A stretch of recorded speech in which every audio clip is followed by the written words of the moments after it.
Hello and assalamualaikum. Haikal. Salam. So hi. As you know, today we are going to conduct an interview for you for our subject that is called Pragmatic Intercultural. So can you introduce yourself a little bit? Because as we know, uh, we are from Sabahan and Bugis, right? Can you explain a little bit about yourself? Yes. Hello. My name is Mohammad Haikal bin Partono, but I often called as Haikal. I am comfortable called as Haikal. I am 19 years old, and this year I'll be 20. I was born and raised in Sabah, Malaysia, and as you guys all already know, I am a Sabahan. And also, I am a currently first year degree student from University of Malaya. I'm taking Bachelor of Science with Education. I major in biology. Oh, yeah. Yeah. So as we know that from your background that you have been lived in Sabah for 19 years old and you've been raised at there, right? So we hear that you continue your studying in Peninsula, right? So how long have been you studying at Peninsula? For 1 semester, and to be exact, it's like 4 months I've been studying in Peninsula. It was a great experience. Oh, understand. So, can you explain to us how can you adapt yourself with others colleague in your university? Yeah. As we know that at University Malaya have many culture and many race. So how you can adapt with them? So basically, I I came from a multiracial family, and I was born from mixed races, which is my mother is a Bugis and my father is a Japanese. But I am more living to like my family, my mother's side of the family, which is I am born with I was more to the Bugis side of my family. And going on to Peninsula, it's actually was quite a bit hard at first, which is I have the Bugis language, but I don't have like problems with the Bugis language yet. But I just have the problems between the slang of the Peninsula people and also the Sabahan people. And but at first it was like hard because I have like dilemma to either stay with my native slang or just continue following the slang that is dominant in the peninsula, right? But I was adapting. I tried to speak Nanjung. I mean, I'm sorry, Peninsula slang at first, but as I'm trying to get comfortable with people, with my circles, with my course mates and colleagues, I will try to. I'm starting to use my Sabahan slang as well, and I'm teaching them a little bit words in Bugis language. Yeah, that's all. Oh, okay. So, uh, the next question is little bit differences. So, the coming in my mind is how do you find the differences between the way women speaks or men speaks between Bugis people and other people. There is differences like uh, any differences can you that you find when you come in Semenanjung? Like how they talk, how their slangs. Uh, Can you tell a little bit about that? Yeah, of course. Well, coming to Peninsula, I get to meet lots of friends from different states. I have like mm, for now, I have friends from Johor, I have friends from Malacca, and a few states, and different states have different slangs and their races, right?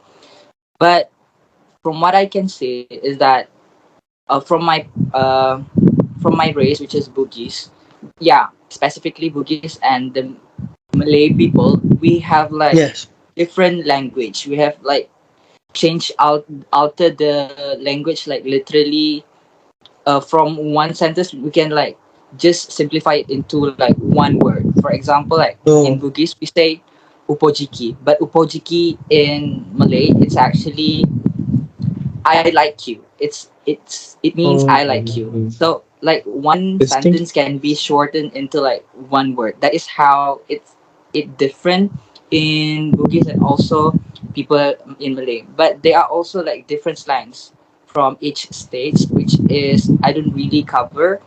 But yeah, I find it interesting to have multicultural, multi slang. Okay. Mm.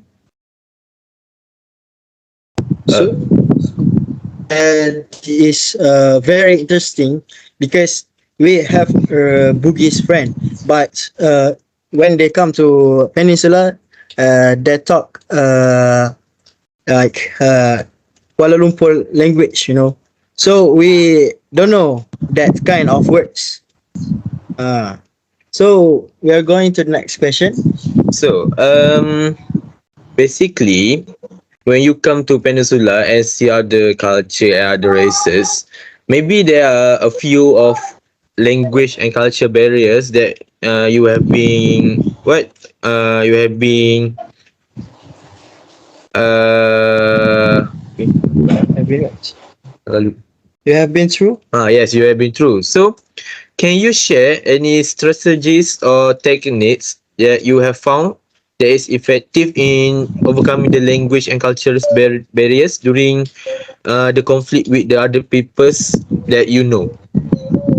Okay. So, in University of Malaya, I was actually have two roommates, which is both of them is coming from Kelantan, and you Oh know my Oh how god. my like god. how Kelantan people speaks is like slightly different from Oh, Kuala Lumpur people, right? yes. Especially when you meet Sabahan like me. Yeah, Okay, the so same. basically, when I met them, yeah, they are. I would say there are some conflicts because both of them are speaking in Kelantanese Mm. slang and some words I don't really like familiar with. But you know, my strategies is like fake it till you make it. You know, there are some words that is actually quite almost similar to the Malay words to the Kuala Lumpur slang. So I'm like, oh, maybe this means this and that means that. And sometimes when I really have no idea what they are trying to say, it's like simple. Just communicate with them. Just ask them. You know, Mm. because they can also speak Malay. They don't just like speak in Kelantan's slang.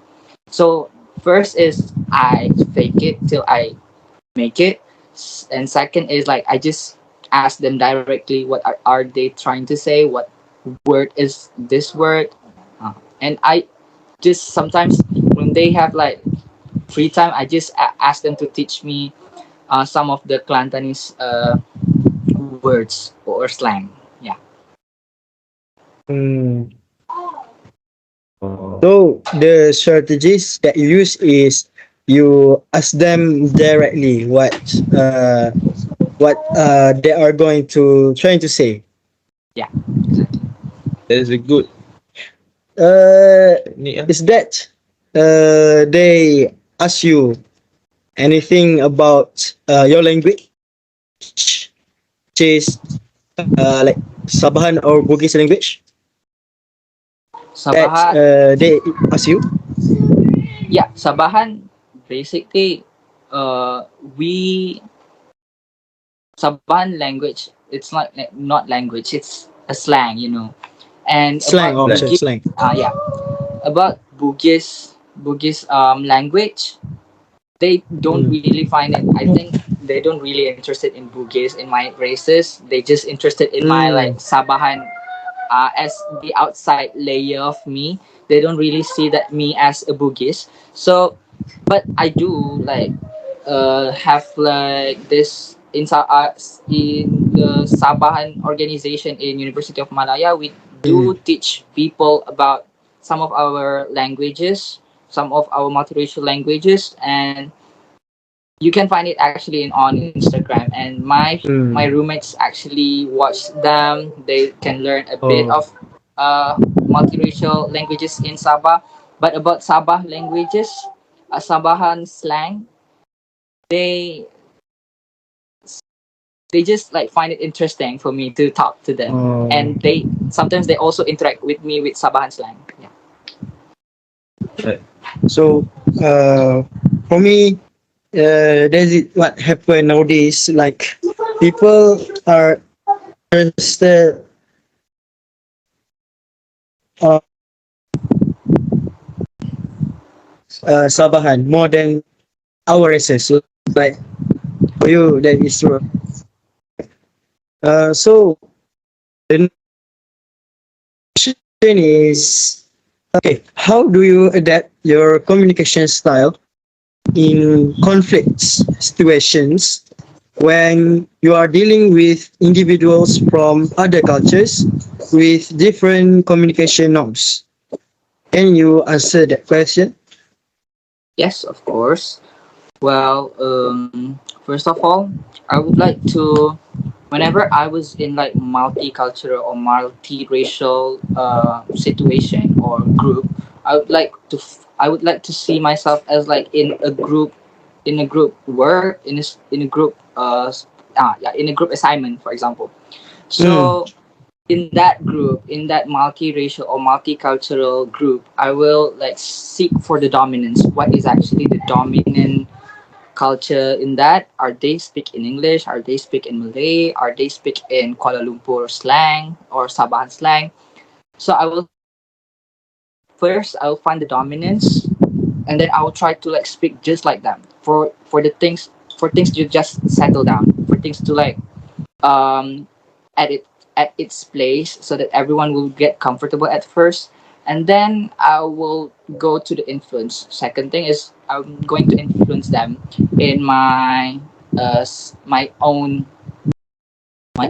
slang, my own language. That is what I do mm, with my course mates. At first I was the for your information, I was the only Sabahan in my course mates. First I will like speak in Kuala Lumpur accent with them. I will use the Kuala Lumpur slang, which is not me at first, which is because I find they are the one that is dominant, exact, to be exact. yes, And then I that's will right. influence them with my Sabahan slang, Sabahan accent, and they can just like follow me. They can know about my language. They can adapt with me as well as I am adapting to them. Yeah, that is. That's a quite interesting story that we hear from you.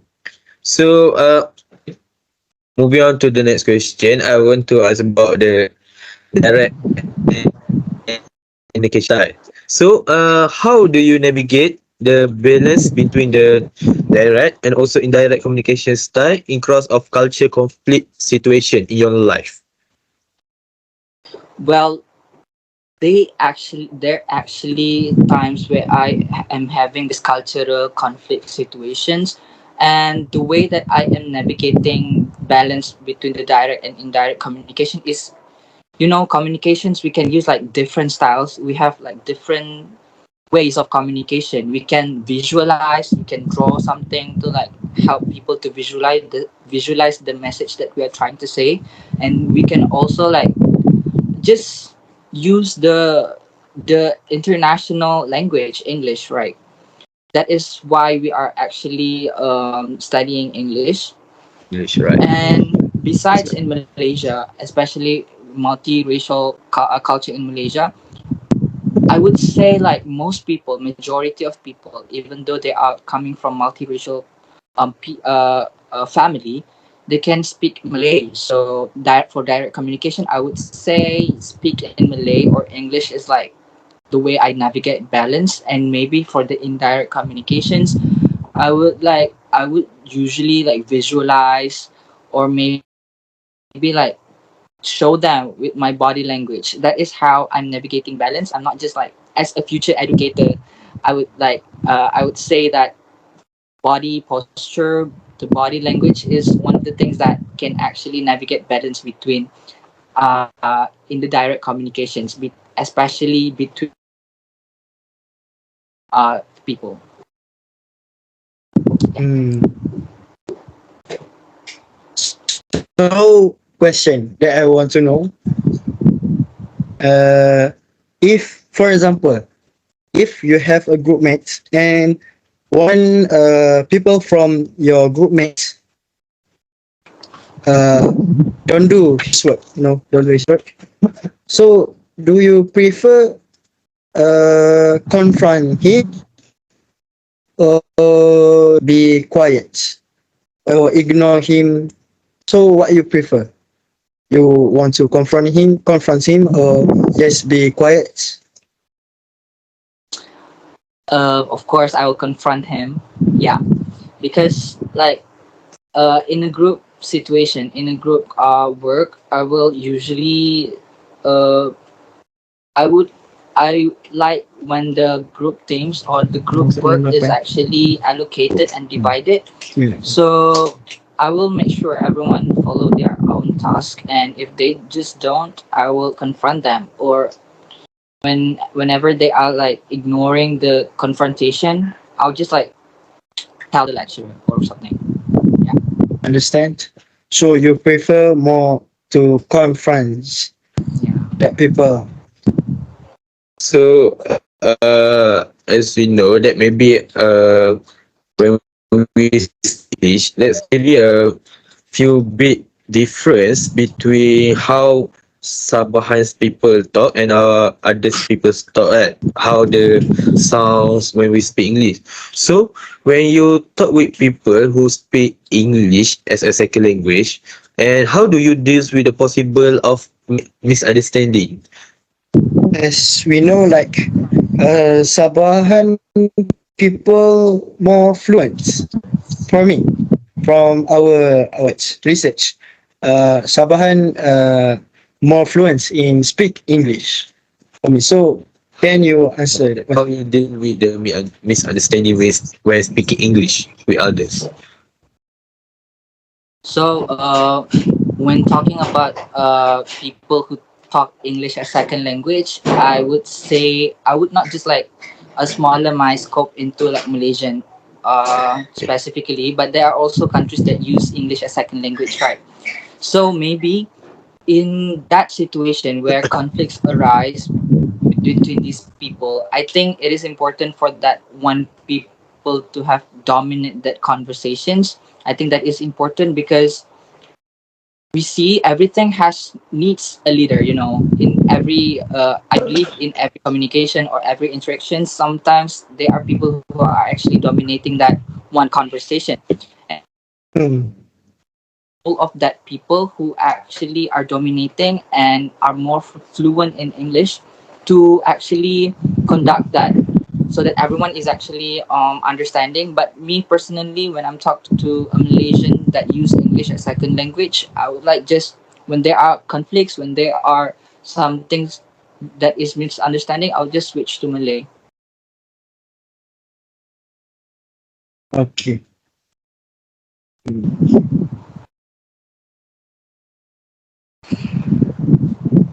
Okay. So the last question For this from for this interview interview. session. Haikal, can you remember a time when cultural differences affected how people use jokes, causing a problem? How did you handle it? So, like when you come to Peninsula, how the differences of use jokes and causing a problem, and how you handle it? So, like basically, as we know that how Kelantanese people they do jokes is very sensitive, right? So how you can handle it? Oh, yeah. So I think when talking about Sabahan jokes or Yeah. Sabah jokes that people Hmm. in Peninsula usually use is like, I think I don't really say it about I don't really take it as a joke. I take it as a stereotype. You know, people from Peninsula have Right. their own stereotype to ones in Borneos, and the ones in Borneos are having their stereotypes for the people from Peninsula. So I think they just don't understand the significance behind the jokes. So for me, dealing with that jokes is not actually I take it to the heart, but I actually like I think they need explanation. So I explain to them. For example, the jokes that Bornean people or Sabahan people are going to Peninsula by balloon, not airplane or flights. I think the significance behind that jokes is actually balloons is the one language that the Iban people from Sarawak use. They call airplane or aircraft as balloon. So they in their like racial culture, racial language. So that is what thing that people are misunderstanding, and sometimes they do it as a joke. So, but I don't really take that joke into heart. I think they need explanation behind the joke. Yes. So yeah, not That's no true. jokes is actually taken to heart. Yeah. I agree with you. Sometimes I have been experienced it. Same with you. Is it jokes from Peninsula and Sabah Sarawak is what have have what have a differences, like is it same for you or Peninsula is more sensitive about jokes? About jokes, I think yeah, Peninsula people is more sensitive towards jokes because they are actually jokes that I use in Borneo, in Sabah, that I cannot actually use in Peninsula, which is they will be Mm, more like touch or sensitive or about that. Sensitive. Right. And so that mm, is what I can conclude that there are certain jokes, especially when I'm joking with Kelantan people. No offense, but when I'm joking with Kelantan people, I will literally like I will layer things down so that I'm not like mm, touching their sensitive issues. I understand. Okay. So before end our interview session, can you teach us one sentence of Bugis slang to us, or one word from Bugis? Mm, Anything. uh, in I teach people like that word that I just said just now is Uh, upojiki. If you want like if you want to Bugis. like confess to your crush or you want to say like something to your crush, you don't want them to know Mm. it. You say upojiki. It means I like you. That is So how to what spell it? how to spell it. It's U Wait. U P P O O J J I I K K I. U I. Ah So Ojiki. Upojiki. So upojiki. I will try that word to my crush. Yeah, you can try. So I we would I uh, think that's all from this interview. We want to thank you because you helped us to do this interview, to conduct this interview, and we are sorry if there are any mistake from us. So that's all from us, and thank you very much, Haikal, so for helping us.